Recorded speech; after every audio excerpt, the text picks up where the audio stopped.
Hey everybody, welcome back. Surprise here with another episode of Surprise Radio. Today I'm joined by a very special guest. This is Denee. Hello, hi everybody.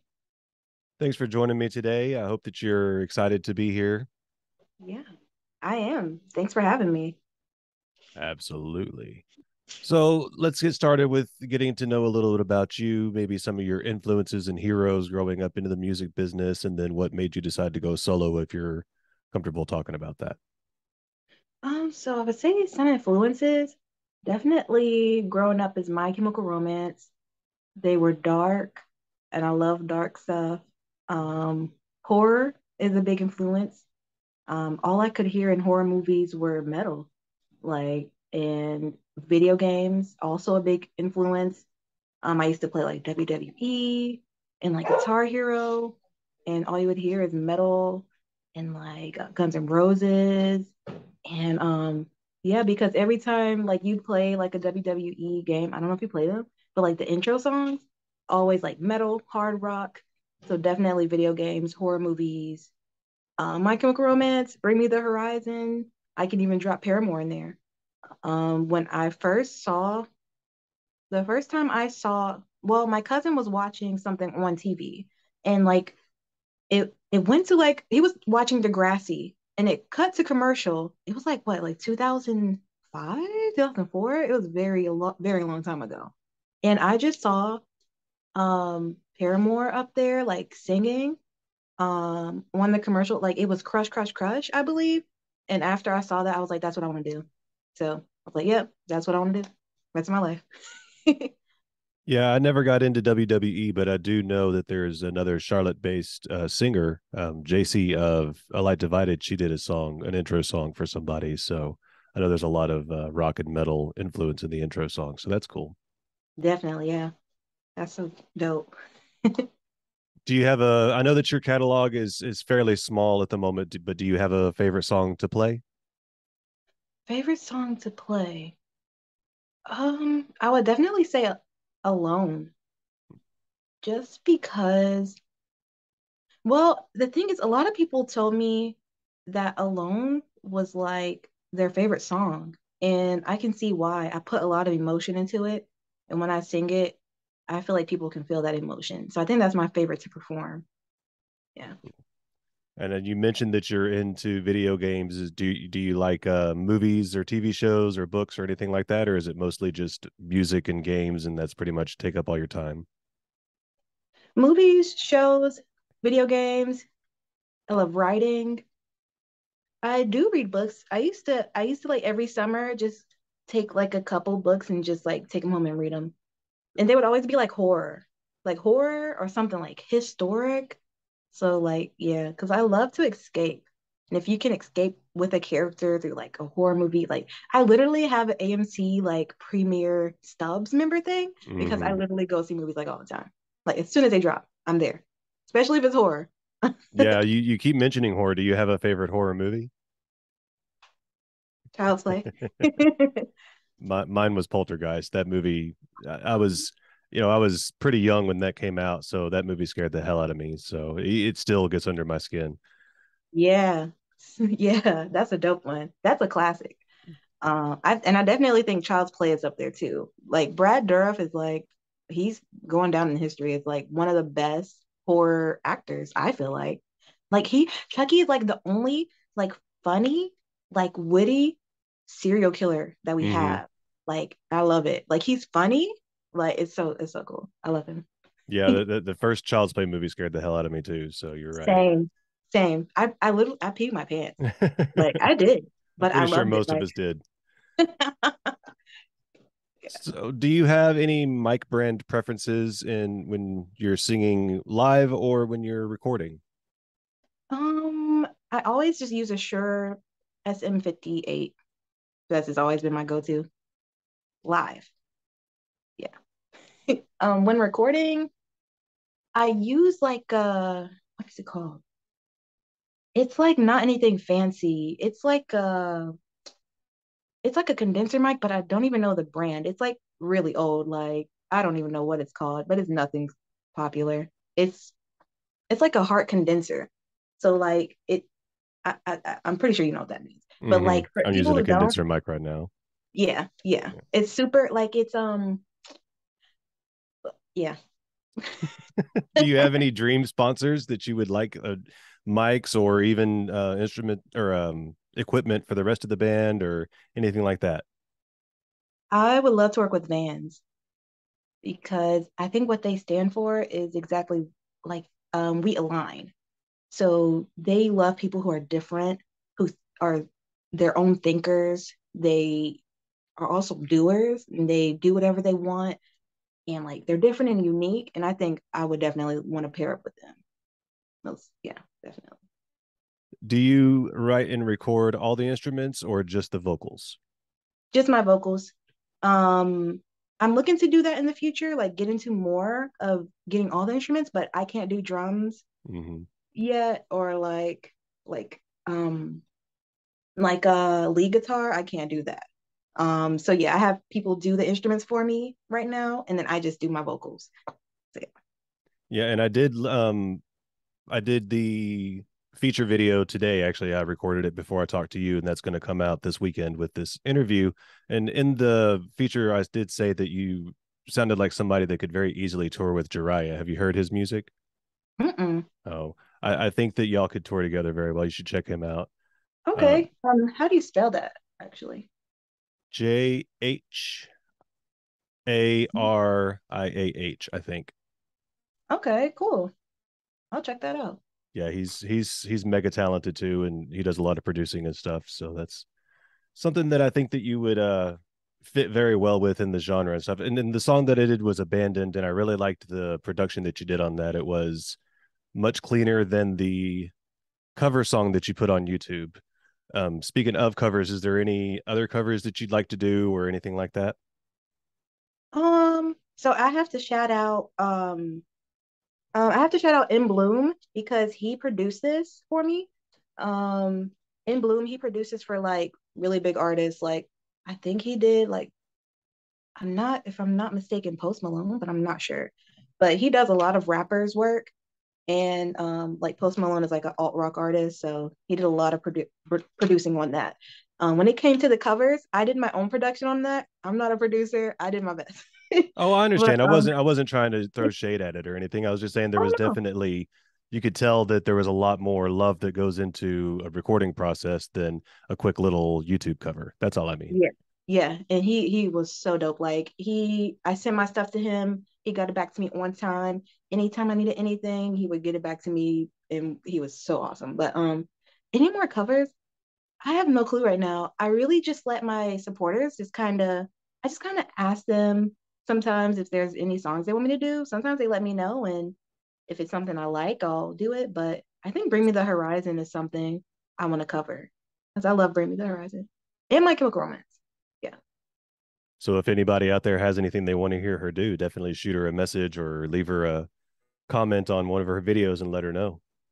I've done Welcome to the Jungle by Guns N' Roses because people wanted it, but then I was like, I want to make it sound like more like me. And that's Mm-hmm. hard to do. Like, so I said I need more time on that one because I want to make it more like me. Well, So, that's possible. Sheryl Crow did a completely different rendition of "Sweet Child of Mine." oh, I don't know okay. if you'd heard that. So that's absolutely possible, and you can make it your own. Oh, okay. Yeah. I'm definitely looking into that. Because I think it's important when you do covers to make sure you add your own spin to it. You don't want to just copy what the artist did because then we won't know who you are. And it would be, yeah. So I'm trying to work on that. Do you have a favorite tour or venue that you've performed at? Favorite venue that we performed at. I think I performed at was it the Orange Tiger? Blind Tiger? Blind Tiger. I don't know where I got orange from. Yes, Blind Tiger was a good one. This and also I'm trying to think there's another one. The it was in Raleigh. It's called like the Maywood. I think it's the Maywood. That one was also a favorite because the people there were so cool and so fun. I didn't think Raleigh was going to be the place where they have the coolest people, but it was like a bunch of college students there, and they were really cool. So the Maywood and the Blind Tiger, definitely, I think. Very cool. I have been noticing a lot of the scene around. See, I actually lived in Charlotte years ago for just a little while, and the scene in Charlotte, the scene in Baltimore and Virginia, and it's really starting to heat up over there. So I'm not surprised that you had a good time playing those Yeah. shows. Yeah.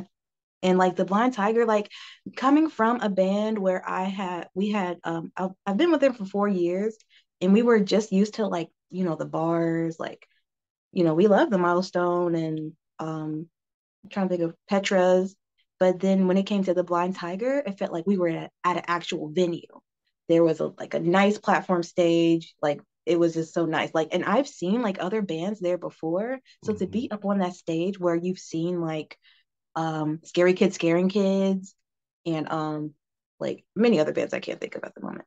It was really cool. So How do you feel, speaking of, bands that you've looked up to, and of course you're in the music business, so hopefully one day you're going to make it big. How do you feel about possibly being an influencer, a hero to somebody, maybe that looks like you or sounds like you, or maybe lacks a little bit of confidence getting going? What would you say to them, and how would you feel about that? well, um people I've the really you know what the really funny thing is, people I'm trying to think.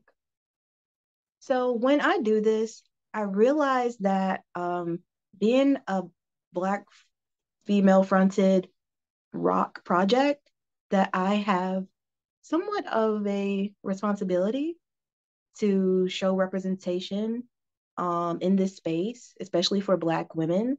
Um, and I want to be that person that people can look up to and say, well, she's in the rock space. I can do it too.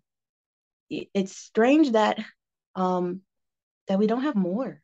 We need more Black women in this space. And I just think it's so important. And the thing is, I've met many people who've come up to me and say, like, wow, you are so brave to do this. And they tell me um, that I inspire them, especially when I wear my natural hair sometimes.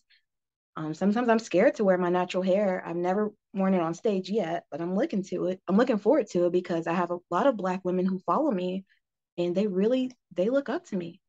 And so I feel like I have a responsibility to keep going, for not just for me, but for them. And also for people, not just Black people, but people who don't fit in. They feel like they don't belong, whether it's because um, believe it or not, being a Black girl who liked rock music wasn't easy. It's you were automatically called like you like white music or something like that. I don't know. Like you're trying to be a white person. And it's and I think it's important. The climate has changed a little bit. I'll give you that. It really has. And I hope to be a catalyst to help guide that change and help help help it grow even more. So yeah, I love it. I want people to look up to me. I want to be what Gerard Way was for me, what um what Haley Williams was to me. I want to be that to them. So to anybody who feel like they don't belong or that they can't do this, you can do this. It's taken me, I will tell you, I once I knew that I wanted to be a singer in a rock band, I spent what was it? A long time looking for a band and just focusing on my skills in singing. So if you want to do what I'm doing, you need to make sure you are working hard. It's not easy. You need to make sure that you're doing everything you need to do to make sure your skills are sharp when it comes to singing, learn breath control, learn what workouts you need to be doing, how you need to be eating, everything. And like just pour your heart into it. If you want to do this and this is where your heart's saying you need to go, then go. And yeah, and I hope I can inspire more people, Black or white, doesn't matter. So yeah, Absolutely. So, do you have yeah, any dream tour mates that you would want to go on tour with? Obviously, if MCR came calling, I'm sure you wouldn't turn him down. But I is would there not. anybody maybe like a local show or anything like that that you would just think you would have a really good time with? Um, Dream. I would say that's really hard. It's like a lot of people. I would say Willow Smith is definitely one just because she's um she's alternative. She looks like me. It just makes sense. I would also say, I'm trying to think. I think Paramore, just because she was one of my influences. Um, I would think maybe Billie Eilish because we're both dark, but I'm not really sure. That's a very hard question. I also have like metal songs and like metal influences, so like maybe Flyleaf, maybe Bring Me the Horizon, maybe. I don't know. That's really hard. Yeah, and Willow Smith, Billie Eilish, Haley Williams, stuff like that, I think. Well, you definitely never know who might come calling one day because, the band I brought up before, Light Divided, actually got to open. I think it was either at Amos's or Blind Tiger. They got to play with Sumo Psycho this year. So Nice. you just never know who's going to come calling. And I was just wondering if you had anybody that you kind of watch the phone for. Yeah. I don't see that's really hard because I haven't thought about that in a while. I don't know. That's so hard. I don't know. I think I've played with Falling Through April before. I think playing with A Light Divided would be nice. I saw her at a show when we were playing with Falling Through April in the past. I saw her at the show and she was like really happy. So I think she would be fun to play with too, but I don't know. Do you have any upcoming tours or singles or EPs? Tour single. My single Gamer Girl will be coming out sometime January, February time. Yeah. And you don't No have tour any? yet. Do you have any tours on tap? Or are you still working on that? Or no, I'm I still say tours, just live shows. Period. I have no live shows planned at the moment. I'm looking to work with some management teams to kind of help me with booking and stuff. 'Cause I think it's really important to like scale up at some point. Um, and just because I know that those booking people will have a better idea of who I should be like playing with and stuff. And yeah, so I'm looking to get into some management and hoping to get some more shows for 2023, but nothing planned yet. So, You have anything else that you want to plug while we got you?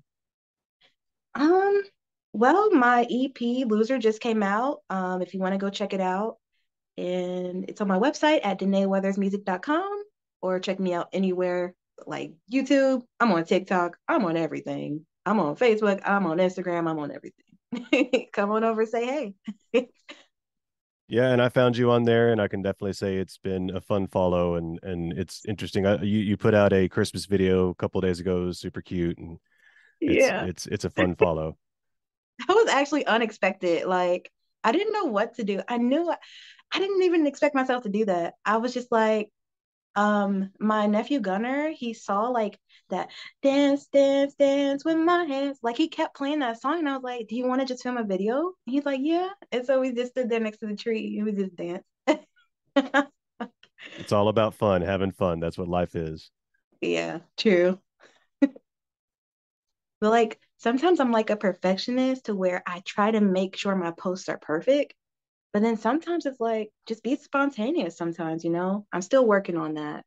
I I can be think kind of a there's I think there's definitely something endearing about somebody that's realistic and can make a mistake. Of course, when you need to get it right, look right for a professional reason, of course you want to do that. But it's also it's nice to see somebody make a mistake or make a typo every now and again, be like, oh, they are human. I can actually relate to them a lot more. yeah. And I have to learn that like if you the thing is I saw a quote somewhere and it said if you're worried about being perfect, somebody else you it's like you are worrying about being perfect while somebody else is relating to your fans. That's what it said.